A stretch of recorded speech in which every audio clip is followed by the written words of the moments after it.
El espacio. Descubrimientos. La astronomía nació en Oriente Próximo.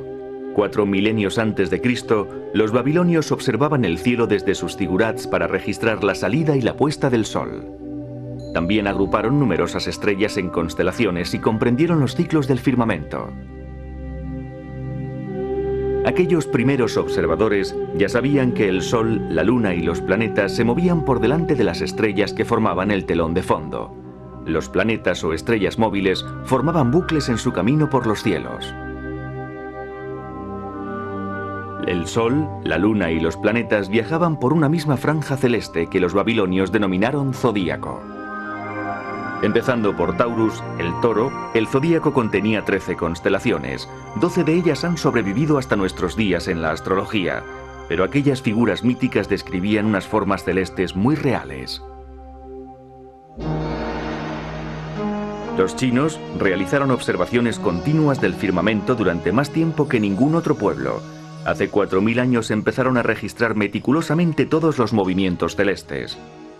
Crearon un calendario muy preciso y mapas estelares como este. La franja central es la Vía Láctea. Los eclipses solares fueron registrados por primera vez en China. Y sus astrónomos vieron las manchas solares sin necesidad de ningún instrumento. Hace milenios, los chinos contemplaron la aurora boreal. Y fueron los primeros en registrar el paso del cometa Halley, que se acerca a nuestro planeta cada 76 años. Los ideogramas de las tumbas chinas describen los cometas como estrellas escoba a causa de su cola.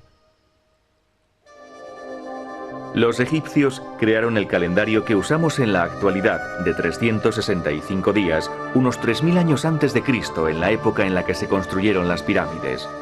En una tierra desértica, el agua era un bien escaso y preciado, pero los egipcios sabían que con la aparición de la estrella del Can Mayor, Sirio, llegaría la crecida del Nilo.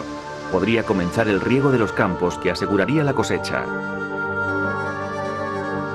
Los egipcios, expertos en los ciclos celestes, creían que todo era controlado por dioses y rendían homenaje al dios del sol, Ra. Esa idea persistió hasta el año 500 a.C. Entonces llegaron los griegos. Aristarco de Samos afirmó que la luna solo brillaba a causa de la luz solar que reflejaba. Tenía toda la razón, pero su otra gran idea, la de que la Tierra giraba alrededor del Sol, era demasiado adelantada para su época. Entonces se creía que el Sol, la Luna y demás cuerpos celestes estaban dentro de unas esferas de cristal que giraban alrededor de la Tierra. Esta errónea noción de Aristóteles se mantuvo viva durante 17 siglos. Otro griego, Hiparco, compiló el primer catálogo de estrellas del mundo occidental. En él comparaba el brillo de los astros. Mientras, en el norte de África, el griego Erastótenes había oído hablar de un pozo que había en la actual Asuán, en el cual, al mediodía del solsticio de verano, no había sombra, pues el sol quedaba justamente sobre él. Sin embargo, más al norte, en Alejandría, Erastótenes observó que a mediodía del solsticio de verano, una columna daba una sombra de 7 grados. Basándose en esta discrepancia, el astrónomo y matemático demostró que la Tierra era esférica y con unas sencillas leyes geométricas obtuvo la longitud de su circunferencia, 40.000 kilómetros. La conclusión de Erastótenes era correcta, no así la de Ptolomeo. A Ptolomeo le preocupaban las aparentes inversiones de sentido en el movimiento de los planetas y decidió explicar esto con epiciclos, afirmando que los planetas bailaban trazando círculos mientras orbitaban la Tierra. Sin embargo, tal era la reputación de Ptolomeo que su error sobrevivió a la caída de Grecia cuando la astronomía entró en la Edad de las Tinieblas. En Centroamérica, los astrónomos mayas, arquitectos de las pirámides escalonadas, habían creado un calendario de 584 días. Estaba basado en el ciclo del planeta Venus, al que consideraban un dios. Con Nicolás Copérnico llegó la luz. Él resucitó la teoría de que los planetas, incluida la Tierra, orbitaban el Sol. Pero la Iglesia se aferraba al geocentrismo y las ideas de Copérnico, un clérigo polaco, no se publicaron hasta 1543 después de su muerte. En 1577, el astrónomo danés Tycho Brahe demostró que este cometa estaba más lejos de nuestro planeta que la Luna. Brahe había perdido parte de la nariz en un duelo, por lo que llevaba una prótesis de oro. Pero eso no confundió su olfato ni eclipsó la brillantez de su carrera. Sus precisas observaciones establecieron las bases del movimiento de los planetas alrededor del astro rey. Su colaborador, el alemán Johannes Kepler, definió las 3 leyes del movimiento de los planetas. La primera ley dice que los planetas se mueven en torno al Sol formando elipses, no círculos. La segunda, que su velocidad es variable. Los planetas se mueven a mayor velocidad en la parte de su órbita más cercana al Sol.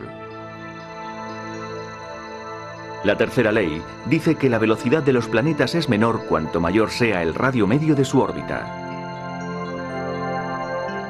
Esta ley permite a Kepler explicar los bucles que parecen formar los planetas exteriores, como ocurre aquí, cuando la Tierra adelanta a Marte en su órbita. Pisa fue el hogar del gran matemático y astrónomo italiano Galileo Galilei. En 1608 Galileo utilizó el telescopio, una invención holandesa que aumentaba menos que los prismáticos actuales para observar el cielo. Y con él descubrió varias lunas de Júpiter y los cráteres de la Luna. Galileo estudió las fases de Venus e irritó a la Iglesia con su teoría heliocéntrica.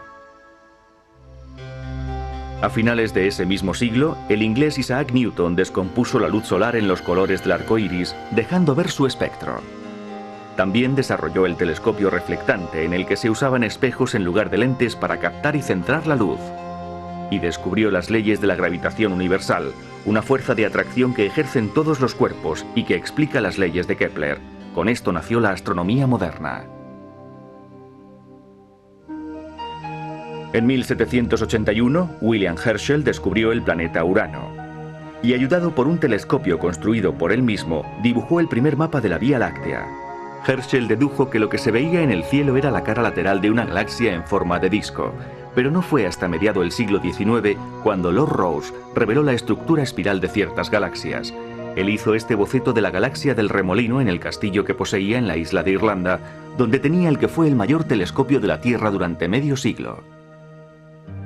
En las últimas décadas del siglo XIX surgieron 2 nuevos descubrimientos. El primero fue la espectroscopia, desarrollada a partir del descubrimiento de Newton, que permitía analizar la luz procedente de los cuerpos celestes y así descubrir la composición química de dichos cuerpos. El otro fue la fotografía, con la que se podían tomar imágenes de cometas y de la situación de las estrellas.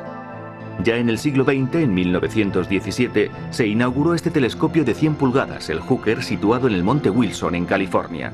Gracias a él, el astrónomo estadounidense Edwin Hubble hizo un gran descubrimiento acerca de las galaxias, que se estaban alejando unas de otras. El universo se expandía. En 1947, el telescopio Hall, el primer telescopio de 5 metros, confirmó dicha expansión. En esa misma época nació la radioastronomía, el estudio de los astros a través del análisis de ondas no visibles. Con la era espacial se pusieron en órbita observatorios que, libres de las interferencias atmosféricas, podían examinar las ondas infrarrojas y ultravioletas, así como los rayos X. El telescopio Hubble proporcionó la misma precisión en el campo de la astronomía óptica. Las imágenes que enviaba el Hubble eran asombrosas. Habían sido captadas por un nuevo detector electrónico, la cámara CCD.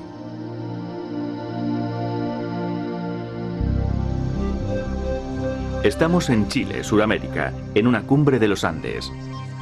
Aquí 4 telescopios se unen para formar el VLT, siglas en inglés de telescopio muy grande, lo último en astronomía óptica.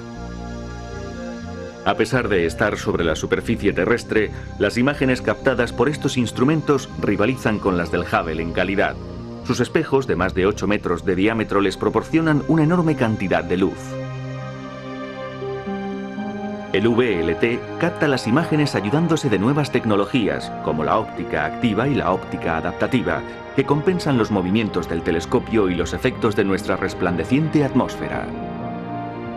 Estas son las primeras herramientas astronómicas del siglo XXI.